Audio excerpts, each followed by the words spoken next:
Good day everyone and welcome back.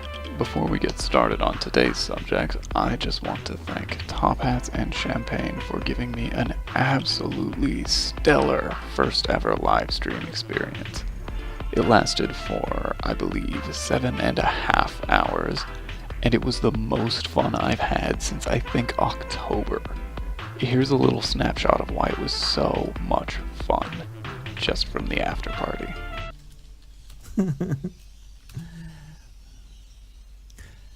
Okay, we're gonna have that one too.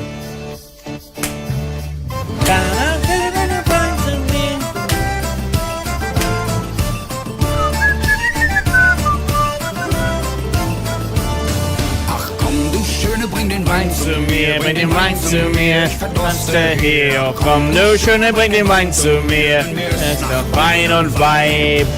Schenk dir eine, wenn du tanzt mit mir. Wenn du tanzt mit mir, dann tanzt zu dir. Ich schenk dir eine, wenn du tanzt mit mir. Komm, Wein und Weib. Oh komm, Du Schöne mit den Tischen auf, mit den Tischen auf und wir tanzen drauf. Komm, du Schöne mit den Tischen drauf, alles jeder sehen. Ich schenk dir eine, wenn du tanzt von dir, von einen Kuss von dir. Tanz dich mir, ich komm dir eine, wenn ein Kuss von dir. Wir werden Daniel sehen. Die Sünde lockt und das Fleisch ist schwach, so wird es immer. ArmouredJester! And since I'm honestly still fangirling really hard over him even noticing me, much less saying my name, like I think it was a dozen times over the course of the stream and the after party, oh my god, let's just show you the clip. Now, I know you can't make out names, so I'm going to explain my comment is saying that I want to participate in more live streams.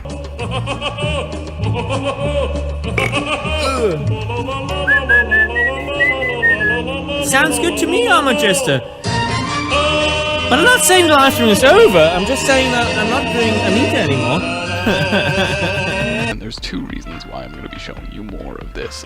One being that I pop in with a comment mentioning how hard I fangirled over hearing him say my name in a stream, and the other part is a bit of a running joke that was going on the whole night, so enjoy. I'm gonna make you Pepe. Well, I guess I forgot that his whiteboard app or whatever he was using kind of fucked him over, so I am going to include the whole Pepe gag that we were doing, just because I can.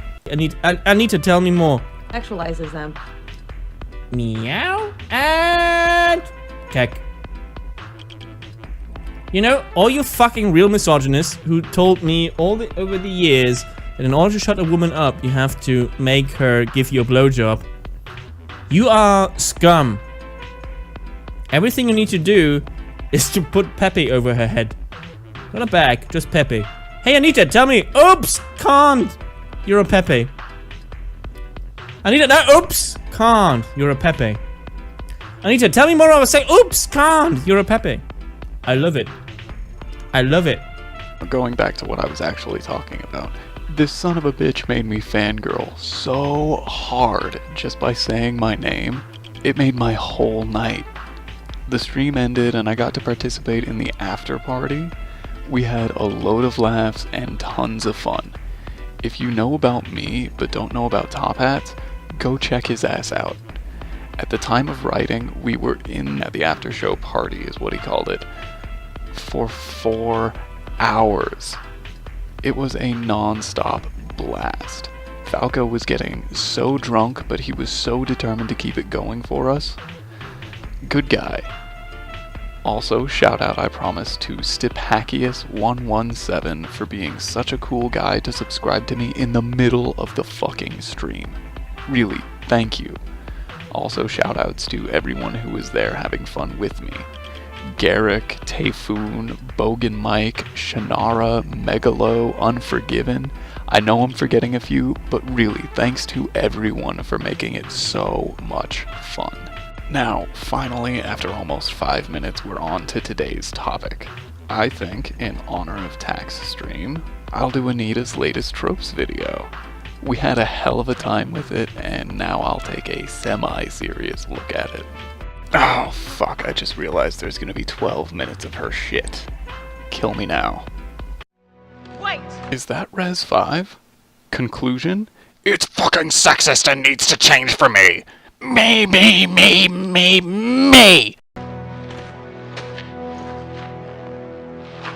Wait! You're not going alone! I wonder how Anita's going to ruin Sheva's character. She's an African intelligence agent. What's wrong with that?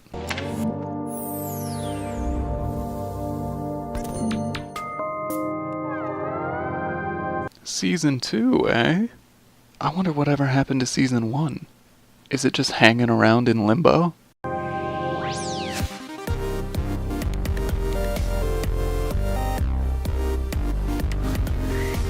Your donation money at work, you feminist sheep. She has an intro of spliced together cutscenes. Not gameplay, not original artwork, nothing special. Just cutscenes. And the ones that she claims to be objectifying women. So tell me, Anita, how do you reconcile your feminist ideology with having shot after shot of sexualized female characters? Or do you just think that they make a neat-looking montage and not actually give a shit about the things you talk about? Fuck you, my fantasy is whatever the hell I want it to be. That's why it's a fantasy and not my actual life. Ubisoft's... No, it is not Ubisoft, it is Ubisoft. I'm not even surprised that literally the first thing out of your mouth is wrong. I'm just pissed that even though you triple check all of your information, you don't even know how to pronounce the name of one of the biggest names in a multi-billion-dollar industry. Ubisoft's 2012 game Far Cry 3 cast players as Jason Brody, a young white American man... Fuck you. I already know you're gonna make a big deal over the fact that a fictional American is white. Who would have fucking imagined it, huh? Vacationing in Bangkok with his brother and their white friends. But their carefree fun comes to an end when a skydiving trip goes wrong and they all end up being kidnapped by evil pirates. Seems a little redundant to call pirates evil, don't you think? Who, you guessed it, are not white. How many white pirates are there, Anita? I would expect you to know because you do so much research on these things. Spoiler, she really doesn't. Jason escapes and encounters a group of island natives called the Rakyat, who enlist his help to rid their island of the pirates, ushering Jason into his exotic and exciting new role as a tribal warrior and white savior Citra. Why does he have to be the white savior, you racist bitch? I played this game for easily 40 hours and not one time did the color of Jason's skin cross my mind. You know what did? My kidnapped friends, the tribe of people who took me in and gave me aid. In return for that aid, I took down an entire army for them. Is Citra, a young woman who's viewed among her people as a warrior goddess. Sexist! Unacceptable! Women can be warrior goddesses to other people, Anita. But of course, you're gonna find some fault with that. Like you always do. Let's see how, though. Because the how always amazes me. I love some good mental gymnastics. Under her guidance, Jason's adventure rapidly becomes an absurd hodgepodge of racist stereotypes. They are not racist stereotypes, Anita. They are the traditions of a fictional group of people. Over the course of that 40 hours that I mentioned earlier, not one damn time did I take note of anything stereotypical. Not one fucking time. It was all part of the story of the Rakyat, and it was great. About tribal cultures. Tribes have cultures, you idiot. Maybe if you stopped looking at the world through the blinding lens of feminism, you would know that. Every tribe ever has had traditions and a culture. From Africa to Asia to Europe to North and South America and Australia, they have all had something about them that made them unlike any other group of people.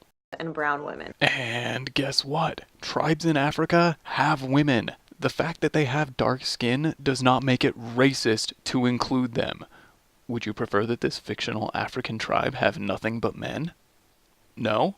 Then shut the fuck up. At one point, Citra gives Jason a hallucination-inducing drink which leads him into battle with an imagined giant. After he defeats the monster, he's rewarded with a topless Citra, telling him that he's now part of the tribe. Hey, I didn't think tits were okay for YouTube.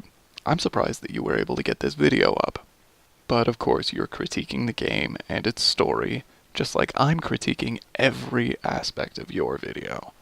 If your video gets taken down, I will take issue with that, just like if mine were to be removed. You are Rakyat. Citra's strange mystical powers return later in the game when she blows a glowing dust into Jason's face, triggering another hallucinatory sequence that culminates in the game-ending choice: to save Jason's friends and leave the island, or to do Citra's bidding, to savagely kill his friends and stay on the island with her. Spoiler, Citra's just another bad guy. This is not something that a good character does to another. If players choose to murder Jason's friends and stay with Citra, a scene plays in which the two of them have sex. Then she stabs him. So, Anita, tell me again how the sex is a reward for choosing Citra? Getting stabbed in the heart with a beautiful dragon-style dagger isn't exactly my idea of a fun way to end the night. While stating that their child will become the new leader of the tribe. I guess those mystical tribal powers of hers just immediately let her know that she's already pregnant.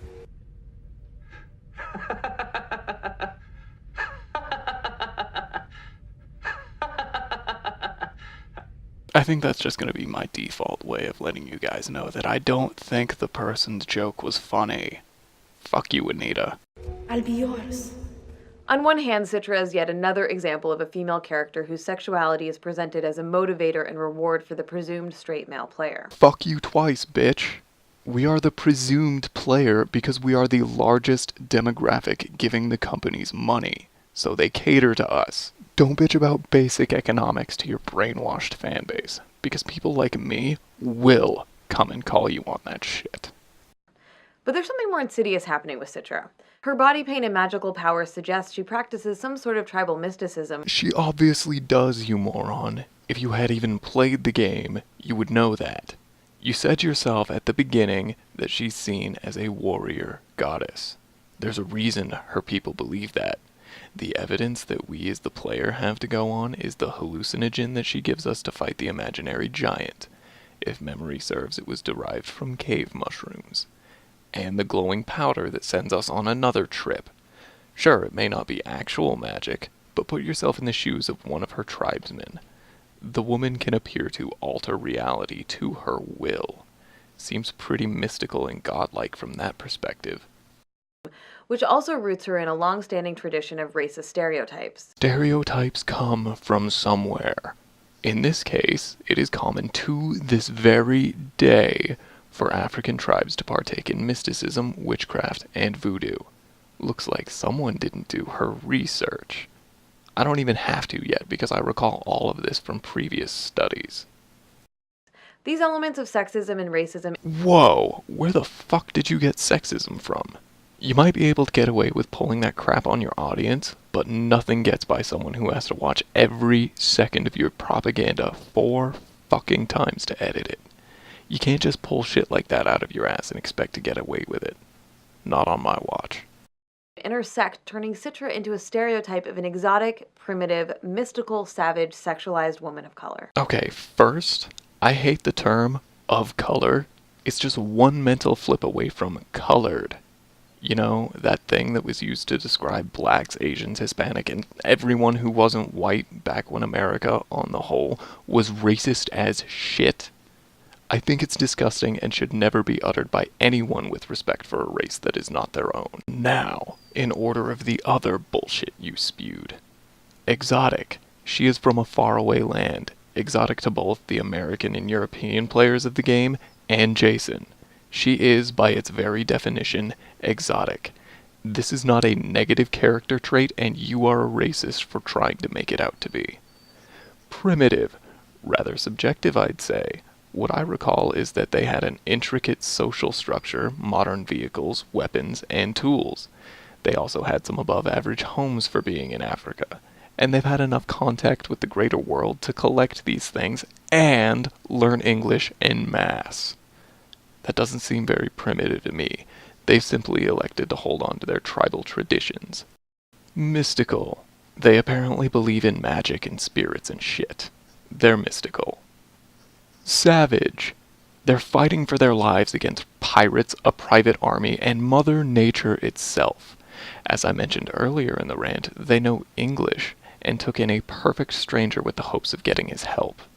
Savages kill strangers on sight due to human instinct, which tells us the other is bad and needs to be killed.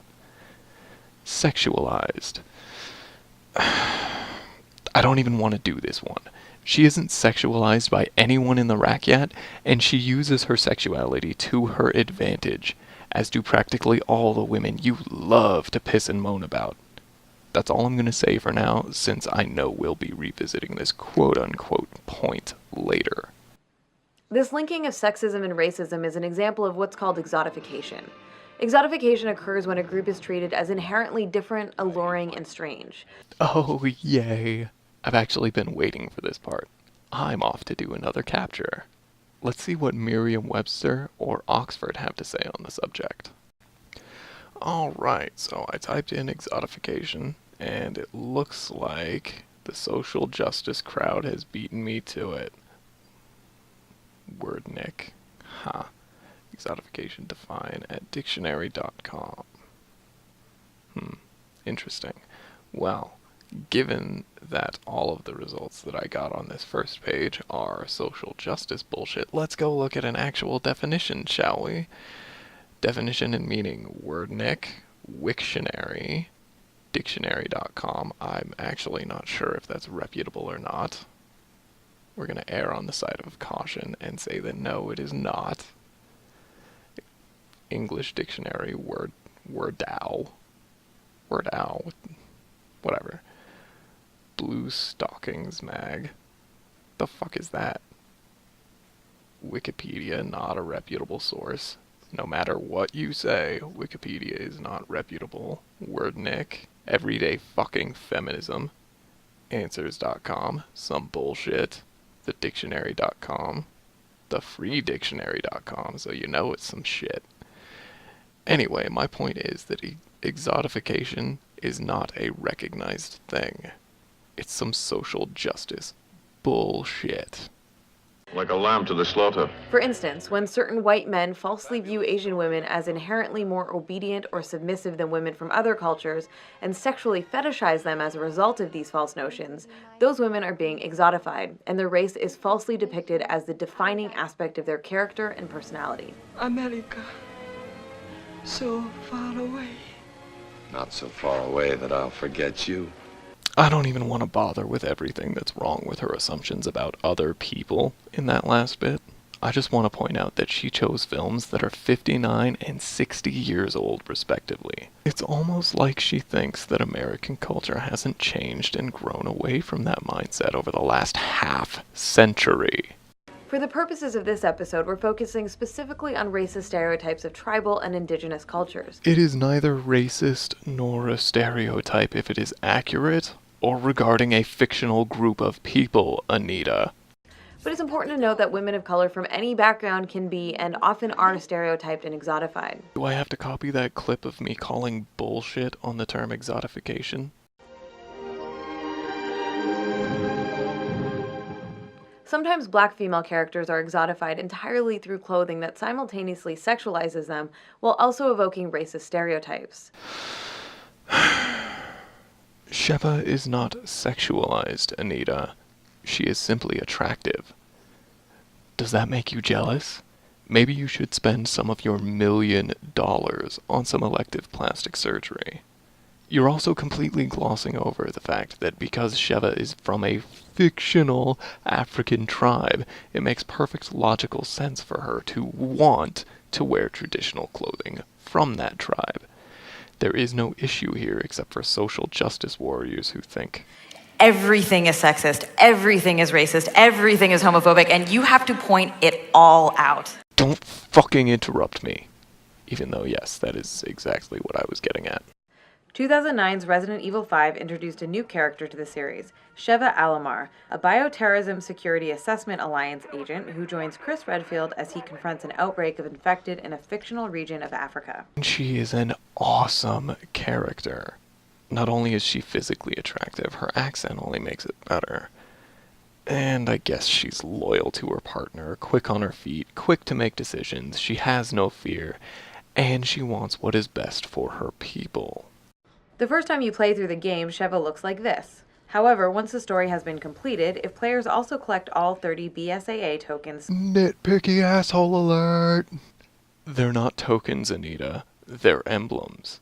Again, if you even bothered to play the game, you would know. If players also collect all 30 BSAA tokens scattered throughout the levels, they unlock a new outfit for Sheva called the Tribal Costume. Equipping this outfit takes Sheva, who up until this point has been wearing somewhat practical attire for the work she's doing, and shoves her into a leopard print bikini top and a few tatters of fabric around her waist. I am so glad that we're almost done with this non-point. You say that a tank top and cargo shorts are practical for fighting an army of infected humans? I say that a bikini and loincloth are just as practical.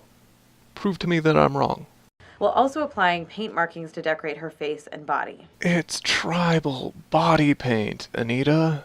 For the optional tribal outfit for players who can spot and shoot 30 little blue glowy things over the course of the campaign. Again, this is a complete non-issue. Don't you feminists have better shit to do? Oh, wait. Feminists like you despise actual work and will do whatever it takes to avoid it. In Hyrule Warriors... Never played it, but I'm going to continue with the assumption that Anita is blowing every little detail way the fuck out of proportion and is generally wrong. The villain Sia is one half of the spirit of the original sorceress, a noble being who watched over the balance of the Triforce. When the evil Ganondorf drives the light from the sorceress's soul, she splits into two, with her virtuous half becoming Lana, who, like the similarly righteous Link and Zelda, is fair-skinned. Their skin color has nothing to do with their disposition or morality. They are elves, and elves have been depicted as light-skinned for the vast majority of human history. And don't even start with dark elves or night elves or whatever you call the dark ones. There's a reason they have their own subgroup within elves as a whole. Meanwhile, her evil half becomes the darker-skinned Sia, who casts dark magic, wears an extremely sexualized outfit. Extremely sexualized? Please, that's tame, Anita. You can see worse on daytime television. And whose body is adorned with markings reminiscent of tribal body paint. There have also been tribes of elves in fiction. Don't even start calling it racist either. They're fucking elves. They couldn't be more fictional. These differences between Lana and Sia, two halves of the same being, directly link the color of their skin to their goodness and virtue. I can actually thank someone from the stream that I was in for this following bit of information. I'd give credit, but I can't make out names on the comments. 720p and all. Okay, so I've got this new thing going. You can see here, Legend of Zelda Twilight Princess. It's obviously another Zelda game. But you see this right here? Those of you who have played the game know that this is a good princess. Her dark skin might not indicate that to someone who goes off of visual cues like Anita, but based on what I've picked up from the community, she is not evil. She's actually a good and fairly central character, being the Twilight Princess and all. If I'm wrong about that, someone will tell me and I will pin it to the top of the comment section to bear my shame in front of you all. Falsely suggesting that a lighter skin tone reflects a purer, more noble spirit. Maybe to people who are obsessed with skin color, but the rest of us let actions speak louder than pigment. In reality, lighter-skinned women of color are often depicted as more desirable and more virtuous because they come closer to meeting the culturally dominant white beauty standards. Nobody I can think of gives a shit about beauty standards. They care about people. Maybe physical appearance comes into play, but that is only for mate selection, in which case I can't fault them. It's biologically encoded in men to seek a mate with appealing features. Fucking sue me. This insidious notion that a darker skin tone reflects a less moral or virtuous soul is hardly new to the Zelda franchise, in which the heroic and noble characters like Link and Zelda are fair-skinned, while the recurring villain Ganondorf is associated with the darker-skinned Gerudo people. He's also apparently some sort of fucking demon, Anita. I haven't even played a Zelda game since the late 90s, and I know this.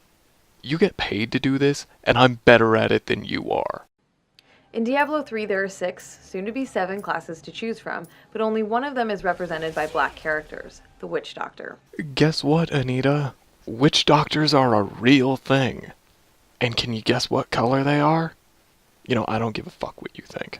They're black. It's not racist if it's representative of reality. Employing just about every visual stereotype about tribal warriors. As this goes on, I'm starting to think that you know nothing about actual tribes that have existed in history or the ones that exist today. So I'm just gonna half-ass the rest of this.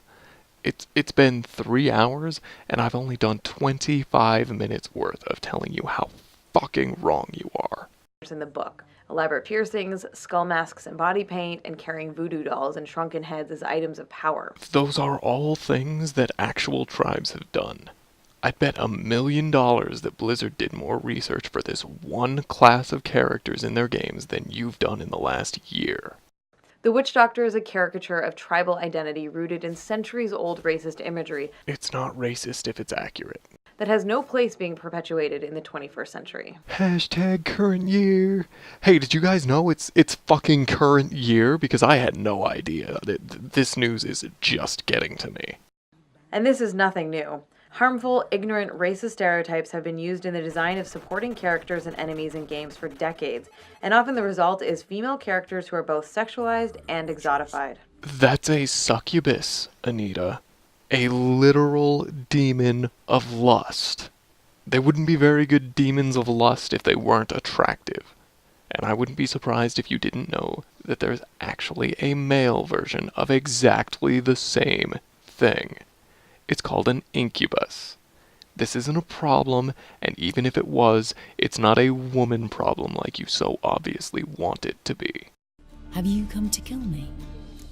It's no secret that fighting games often feature sexualized female characters, and often feature characters whose design is rooted in ethnic stereotypes. You're just gonna keep beating that poor horse, aren't you?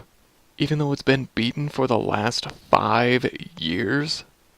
Not only are you an idiot, you're a monster. Sometimes these two elements combine in sexualized, exotified female characters. In Street Fighter IV, Elena wears, well, she wears almost nothing. As is traditional for African tribes. Oh my god, I am so sick of doing this video already. But the bands that she wears on her arms, legs, and neck vaguely suggest African tribal culture, and she possesses that stereotypical character trait of a mystical connection to the earth. You mean like that mystical connection to the earth that African tribes did and still believe that they have?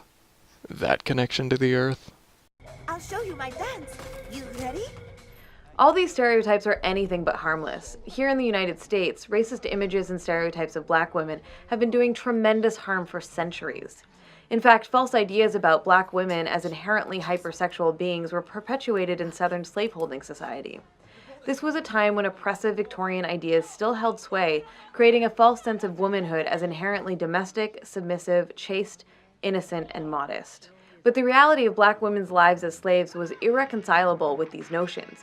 Not only were female slaves, of course, denied any and all basic rights as people, they were also often forced to be naked when on display at auctions, were regularly whipped in partial or total nudity as punishment, and were frequently sexually assaulted and raped by their owners. I do not know anything offhand that leads me to believe that any of that is not correct.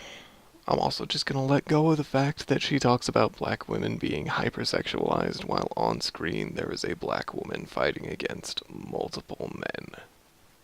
I just don't care that much anymore.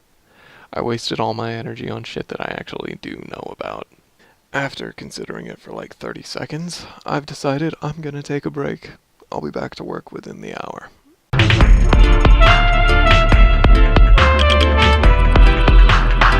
You know what?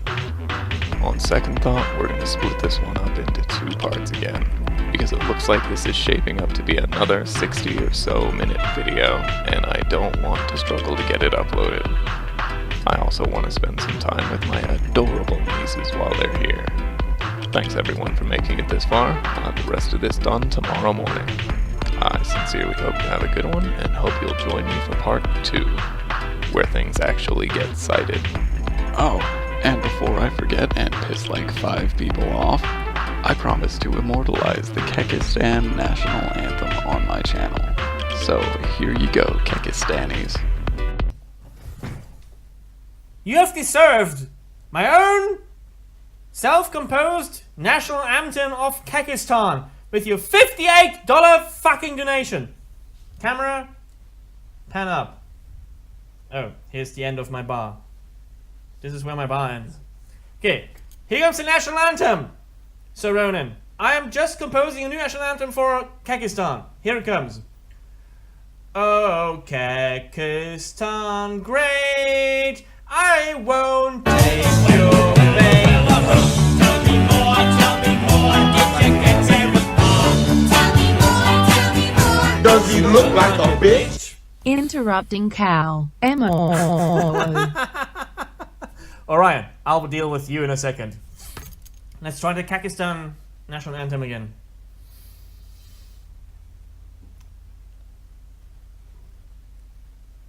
I forgot. Sir Ronan, don't wait. I will not take this bait. I only respond to Kekistan, where all feminists die. We want one ethno-state, and we can do this with bait. Yes, the bait is important to see who has opened doors.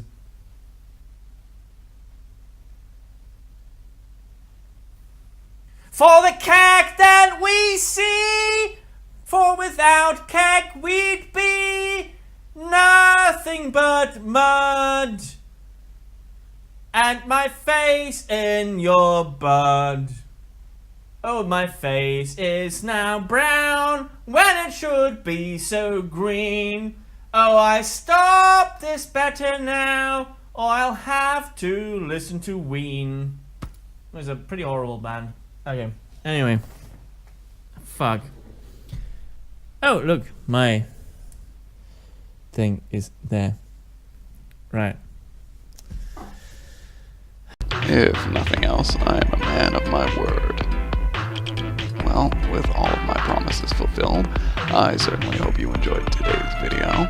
I spent an hour finding, screen capping, and cutting down our national anthem, so I think if you've made it this far, you deserve another original song from Top Hat and Champagne. Here it is from the after show party. He had a tear in his eye. I think that's what happens when Europeans talk about proper drinking culture. I'm just saying this because I did mention you.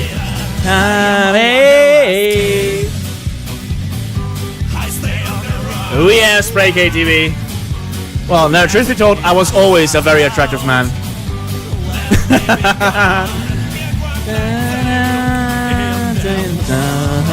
But still, thank you, Spray K.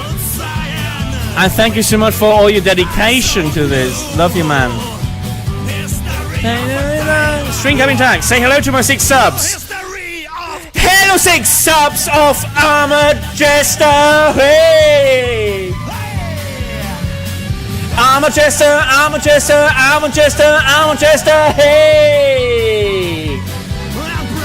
ArmouredJester, ArmouredJester, ArmouredJester, ArmouredJester.